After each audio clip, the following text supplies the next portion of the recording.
Isipin lamang, nakakakuha ka ng isang masakit na diborsyo, huminga ng hininga na ang pinakamasama ay nasa likuran mo, at pagkatapos ay matuklasan na ang tunay na labanan ay hindi pa nagsimula. Iyon mismo ang nangyari sa isang babae na, sa pag-uwi, ay nahuli ng isang walang katotohanan na eksena, ang kanyang dating asawa at biyenan, na may pinakamalaking mukha ng poker, na walang laman ang kanyang apartment na parang nagmamay-ari sila ng lugar. At ang pinakamasama, ginawa nila ito sa malawak na liwanag ng araw, nang walang kaunting kahihiyan. Ngunit ang kwentong ito ay higit pa sa isang simpleng hindi pagkakasundo ng pamilya. Ito ay isang babala tungkol sa kung paano ang kasakiman at kakulangan ng pagkatao ay maaaring maging normal na mga tao sa tunay na mga mandaragit. Si Olga Krochkova ay ang larawan ng tagumpay, isang iginagalang na siruhano sa isang ospital sa lungsod na may sweldo na maraming naiinggit. Nang magmana siya ng isang 2 silid-tulugan na apartment sa gitna ng lungsod, nagpunta siya sa mahusay na haba upang mabago ito sa isang tunay na kanlungan. Malakas siyang namuhunan, isang state-of-the-art dishwasher para sa 80,000, isang ref para sa 120, isang cooktop na may isang oven na nagkakahalaga ng 70. Sa sala, isang higanting 200,000 dolyar na telebisyon at isang teatro sa bahay upang mainggit. Kahit na sa washing machine, isang hindi magagawang aleman ng isa para sa 150,000, hindi siya lumaktaw. Ang bawat penny na ginugol ay nagkakahalaga, pagkatapos ng lahat, iyon ang lugar kung saan pinlano niyang itayo ang kanyang buhay. Hindi maitago ng mga kasamahan sa ospital ang kanilang paghanga. Maswerte ka, upang magmana ng isang pag-aari na tulad nito, nagkomento sila, habang umiti si Olga, ipinagmamalaki ang nakamit niya sa kanyang sariling pawis. Ito ay sa isang kaganapan sa korporasyon na nakilala niya si Maxim Lapshin, isang kaakit-akit at matulungin na 32 taong gulang na inhinyero. Mga bulaklak, hapunan sa mga mamahaling restoran, matamis na salita, parang si Prince Charming. Siyempre, nanirahan siya kasama ang kanyang ina, si Emilia Karpovna, sa isang katamtaman na Khrushchevka sa labas, ngunit nabigyan niya ito ng isang gumagalaw na pagsasalita, tungkulin kung alagaan siya. Pagkatapos ng lahat, tumatanda na siya. Nang tanungin niya ang kanyang kamay, hindi nag-atubiling si Olga. Akala niya natagpuan niya ang kanyang masayang pagtatapos. Sa una, natanggap ng biyenan ang kanyang manugang na may kinakalkula na lamig, ngunit palaging nakikilala ng mga sapilitang ngiti at mga talumpati ng klitsch tungkol sa kahalagahan ng pamilya at ang kagalakan ng pagkakaroon ng mga apo. Matapos ang kasal, lumipat si Maxim sa apartment ni Olga, at pagkatapos ay nagsimulang tahimik na maluwag ang impyerno. Si Emilia ay nagsimulang lumitaw halos araw-araw, sinisiyasat ang bawat sulok ng bahay na may kritikal na mata. Napakahusay na teknolohiya para sa isang batang mag-asawa, hindi ba mas mahusay na i-save ang perang iyon, anya, habang pinagdadaanan ang mga bagay ni Olga nang hindi humihingi ng pahintulot. Inayos niya ang mga kasangkapan sa bahay, nagluto ng pinggan na walang humiling at iniwan ang mga ito sa kalan, at kahit na nagkaroon ng katapangan upang bigyang katwiran, ito ay para sa iyong sariling kabutihan. Ang mga unang palatandaan na may isang bagay na mali ay dumating makalipas ang 6 na buwan. Sinimulan ni Maxim na makarating sa ibang pagkakataon at kalaunan, palaging may parehong dahilan, huli akong nagtatrabaho, alam mo kung paano ito. Ngunit ito ay ang walang katapusang mga tawag sa kanyang ina, na bumubulong sa mga bagay na hindi marinig ni Olga, na talagang hindi komportable sa kanya. Kapag tinanong siya sa kanya, tinatrato niya siya tulad ng isang paranoid. Palagi kang nag-imbento ng mga problema, magpahinga. Samantala, nanirahan si Emilia sa kusina na parang siya ang may-ari ng bahay, pinupuna ang bawat desisyon ni Olga, palaging kasama ang suporta ng kanyang anak. Dapat kang maging higit na pag-unawa, sabi ng asawa, na binibigkas ang mga salita ng kanyang ina. Ang pag-igting sa hangin ay sobrang makapal, maaari mong i-cut ito gamit ang isang kutsilyo. Ang diborsyo ay dumating tulad ng isang bolt mula sa asul. Inihayag lamang ni Maxim, sa labas ng asul, hindi na kita mahal. Hindi kami katugma. Nilagdaan niya ang mga papeles ng hindi kumikislap, at si Olga, na naubos mula sa pamumuhay sa isang emosyonal na minahan, ay hindi kahit na sinubukan na pigilan siya. Pagkatapos ng lahat, ang apartment ay isang mana, nakuha bago ang kasal, at ang lahat ng mga kasangkapan ay binili gamit ang kanyang pera. Kinuha lamang ni Maxim ang kanyang mga personal na bagay at bumalik sa bahay ng kanyang ina. Sa wakas libre, naisip ni Olga. Ngunit ang kapayapaan ay tumagal lamang ng 2 linggo. Siya ay nalubog sa komplikadong operasyon sa ospital ng ang kanyang kapitbahay, si Tamara Ivanovna, ay desperadong sinubukan na pumasok. Sa pakikipag-ugnay. 3 hindi nakuha na tawag, 1 kagyat na mensahe ng boses. Olga, nakita ko ang ilang mga porter na may isang truck sa labas ng iyong gusali. Pagkatapos, ang iyong dating asawa at biyenan ay pumasok sa apartment. Akala ko ito ay kakaiba. Sa sandaling natapos ang operasyon, tumakbo si Olga sa bahay. Nang buksan niya ang pintuan, nakakita siya ng isang eksena ng danteske. Ang bahay ay napunit, tinig sa kusina, at sa sahig, 2 pares ng sapatos na hindi kanya. Ang nakita niya sa susunod na pinalamig ang kanyang dugo. Si Maxim, sa kanyang tuhod, ay binawi ang makinang panghugas ng pinggan na kung saan siya ay nagbayad ng 1 kapalaran. Sa tabi ng pintuan, maingat na naka-pack si Emilia sa blender, multi-cooker, ang kape ng kape, lahat ng mahalaga. Tingnan kung sino ang narito, nagbiro sa biyenan, nang hindi kahit na nakakagambala sa trabaho. Tumingala si Maxim at ang kanyang mukha ay isang halo ng pagmamataas at kinakabahan. Olga, inaalis lang natin kung ano ang pag-aari sa amin. Sa pamamagitan ng batas, karapat, dapat tayo sa kalahati ng mga pag-aari na nakuha sa panahon ng kasal. Ano ang ginagawa mo dito? Kinuha siya ng galit. Ito ang lahat. Binili ko ito ng sarili kong pawis, bago at sa panahon ng kasal. Dumiretso si Emilia, inilagay ang kanyang mga kamay sa kanyang mga hips tulad ng isang general sa labanan. Manahimik ka, batang babae. Ang iyong dating asawa ay may mga karapatan, at ako, bilang isang ina, ay tinutulungan lamang ang aking anak. Pagkatapos ng lahat, ang pamilya ay pamilya. Tumingin si Olga sa paligid at nakaramdam ng kawalan ng pag-asa, walang laman ang silid, nang walang telebisyon, nang walang teatro sa bahay. Mula sa kusina, ang mga kable ay nagmula sa washing machine, malinaw na tinanggal na. Dapat nilang ibalik ang lahat ngayon. Hiniling niya, ang kanyang tinig ay nanginginig sa galit. Umiling-iling si Maxim. Walang pagkakataon. Mayroon kaming mga mamimili. Kailangan namin ng pera. Hindi mo alam, ngunit kumuha ako ng pautang para sa kotse. Sa anong pera, kung ikaw ay walang trabaho, sagot ni Olga, nawala ng pasensya. Bumagsak si Emilia, nasaktan. Gaano ka mangahas? Ang aking anak na lalaki ay nagtatrabaho, kumita ng kanyang pera ng matapat. Noon ay napansin ni Olga, ang makinang panghugas ng pinggan ay halos handa ng maalis, ang mga wire ay gumulong ng mabuti, na parang sila ay isang tropeo. Maxim, itigil mo na ito kaagad. Wala kang mga karapatan sa mga bagay na ito. Ang ex-asawa ay tumawa ng sarkastiko. Ginagawa ko. Kami ay kasal kaya lahat ay atin. Ipinaliwanag na ng aking abogado sa akin. Anong abogado? Ano di ba? Samantala, lumapit si Emilia sa ref, sizing up ng mga sakim na mata. Ang isang ito ay cute din, magkano ang gastos, ha? May isang bagay sa loob ni Olga. Huwag mo siyang hawakan. Tumayo si Maxim, alikabok ang kanyang pantalon. Huwag kang magpalaki, ginagawa namin ang lahat ng tama.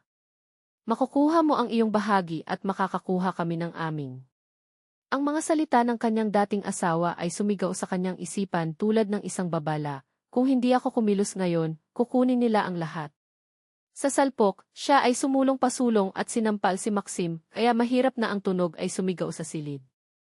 Siya staggered, inilagay ang kanyang kamay sa kanyang mukha. Baliw ka ba? Sigaw ni Emilia. Lumingon si Olga sa kanyang biyenan at inulit ang kilos, na may parehong puwersa.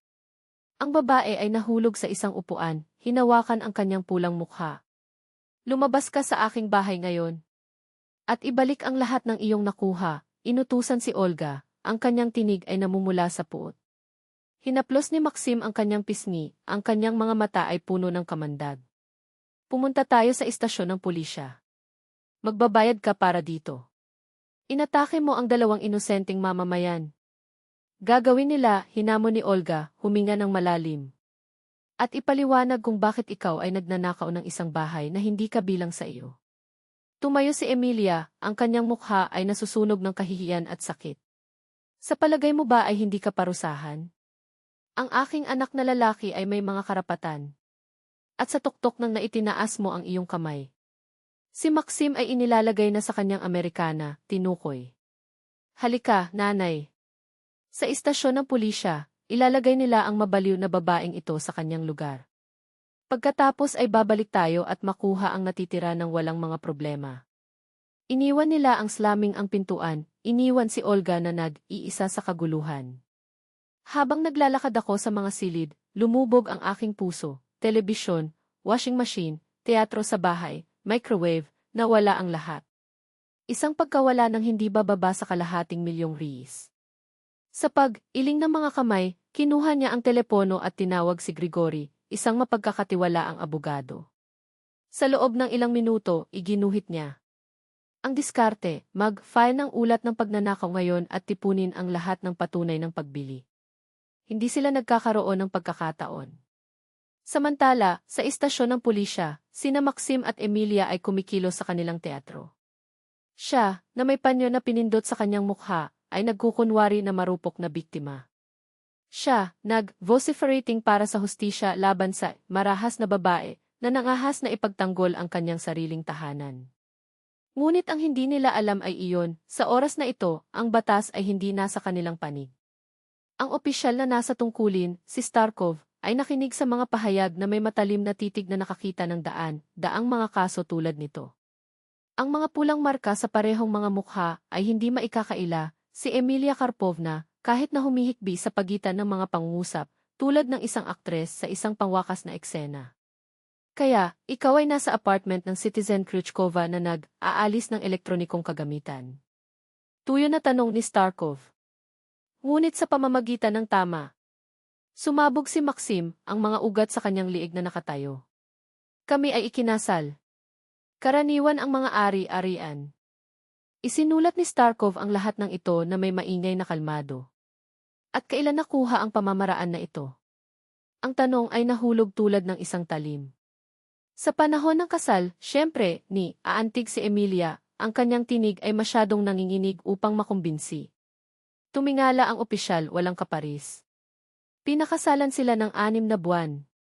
Isang mabigat na katahimikan ang pumalit sa silid. Mayroon ka bang mga dokumento sa pagbili? Mga invoice? Garantiya? Napalunok si Maxim. Anong mga dokumento? Ito ay isang ulat ng pag-atake, hindi isang inventaryo. Maaari mong i-record ang insidente, conceded ni Starkov, isara ang folder na may isang pag-click. Ngunit inamin lamang nila na kumukuha sila ng mga kalakal mula sa pag-aari ng ibang tao nang walang pahintulot. Malambot ang kanyang tono, halos pala kaibigan, ang uri ng kalmado na nangunguna sa isang bagyo. Iyon, ang aking mga kaibigan, ay iba na krimen. Sa sandaling iyon ay pumasok si Olga sa istasyon ng pulisya, na sinamahan ni Grigory, na nagdadala ng isang hindi magagawang leather briefcase. Magandang hapon, hinarap niya ang opisyal na may katahimikan na kaibahan sa kaguluhan sa silid. Dumating ako upang mag-ulat ng isang pagnanakaw. Ang aking tirahan ay nasira at ang kagamitan na nagkakahalaga ng 500,000 rubles ay ninakaw. Ang mga mata ni na Maxim at Emilia ay nagkita sa isang panik na kumurap. May mali. Napakamali.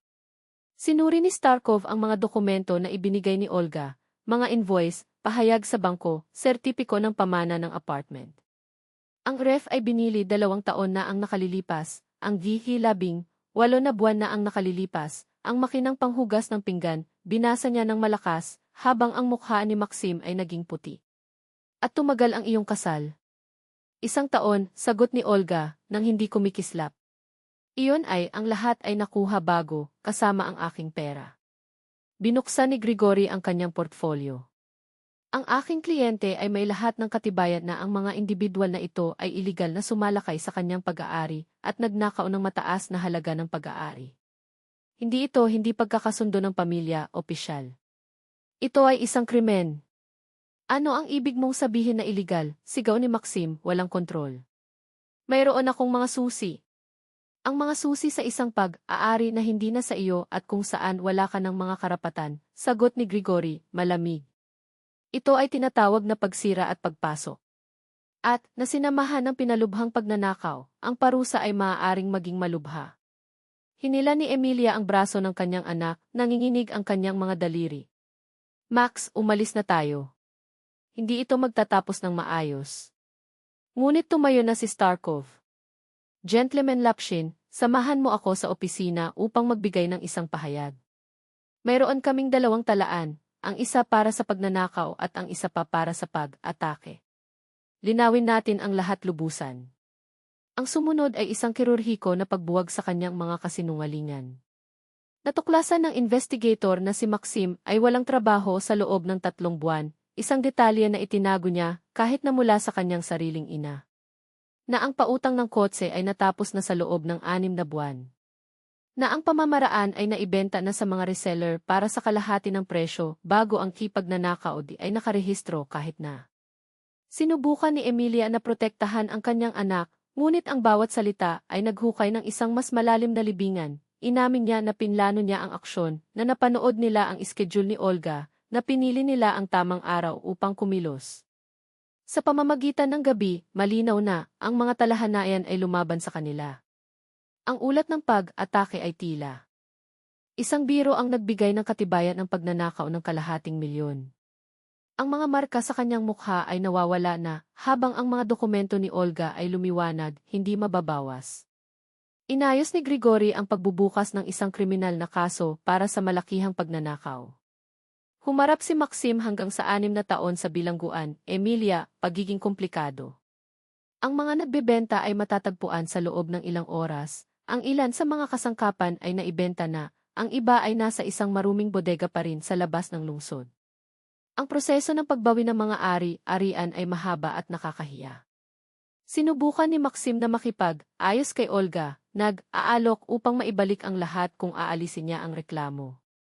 Ngunit tiningnan lang niya siya na may isang ngiti na ngiti. Kinuha mo ang higit pa kaysa sa mga bagay mula sa akin, Maxim. Inalis mo ang aking kapayapaan, ang aking dignidad. Ngayon na ako. Mabilis ang paglilitis. Ang katibayan ay labis. Tumanggap si Maxim ng isang 4 na taong nasuspinde na pangungusap at ipinag-uutos na serbisyo sa komunidad. Si Emilia, 2 taon din ang nasuspinde at isang multa na nagpatuyo sa kanyang pagtitipid. Kailangan pa nilang bayaran ang buong halaga ng mga ninakaw na kalakal, kasama ang kabayaran para sa mga pinsala sa moral. Ang gisevgsi ng Maxim ay nagpunta sa auction, ang pagtitipid ni Emilia ay napatay. Ang kwento ay tumagas sa mga corridors ng ospital. Ang mga kasamahan ni Olga ay nagkomento, kapwa humanga at nag-iskandalo kung paano niya dinurog ang mapagmataas. Sinimulan nilang tawagan siyang The Iron Lady, hindi sa kalupitan, ngunit dahil tumanggi siyang yumuko. 1 taon pagkatapos ng hatol, nakilala niya si Dennis, isang cardiologist sa kalapit na ospital, isang taong may integridad, independenteng, kasama ang kanyang sariling buhay at, mahalaga, nang walang isang nakakalason na pamilya sa likuran niya. Sa oras na ito, natural na dumaloy ang lahat. Si Maxim, sa kabilang banda, ay natagpuan na ang isang talaang kriminal ay isang pasanin na nais dalhin ng mga employer. Tinanggap niya ang mga mababang trabaho na nagbabayad, nilamon ang kanyang pagmamalaki sa bawat pagtanggi. Si Emilia ay nagkasakit mula sa sobrang stress. Ang kanyang anak na lalaki ay nag-aalaga sa kanya sa pagitan ng nakakapagod na mga paglilipat. Pagmumura sa araw na siya ay nagpasya na burahin ang kanyang asawa. Pagkalipas ng 3 taon, nag-asawa sina Olga at Dennis sa isang matalik na seremonya, sa mga kaibigan at kasamahan na humanga sa kanya. Ipinagmamalaki ngayon ng apartment ang mas modernong mga kasangkapan, binili sa oras na ito ng walang anino ng blackmail. Nalaman ni Maxim ang tungkol sa kasal nang hindi sinasadya, nang makita niya ang mga larawan sa social media. Naunawaan niya pagkatapos na ang anumang pagkakataon na muling maitayo ang nakaraan ay nawala. Sinubukan niya ang mga bagong relasyon, ngunit ang mga kababaihan ay tumakas nang natuklasan nila ang kanyang kasaysayan. Hindi na nakabawi si Emilia mula sa kanyang kahihiyan. Iniiwasan siya ng mga kapitbahay. Ang kwento ng pagnanakaw ng anak na babae ay isang paksa sa mga pila sa supermarket. Isinara niya ang sarili sa kanyang apartment, isang anino ng dating sarili. Samantala, umunlad si Olga. 2 bata, isang promosyon sa head-head, isang buhay na kanyang inukit para sa kanyang sarili. Minsan, habang siya ay dumaan sa silid, titingnan niya ang lugar kung saan binigyan niya ang mga slaps at ngiti. Ang mga suntok na iyon ay hindi lamang laban sa kanila, naisip niya. Sila ay para sa aking kinabukasan. Nalaman niya ang pinakamahalagang aralin, ang kaligayahan ay hindi hinihiling ng pahintulot, kinita ito. At kung sino man ang nangahas na magnakaw ito ay nagbabayad ng presyo.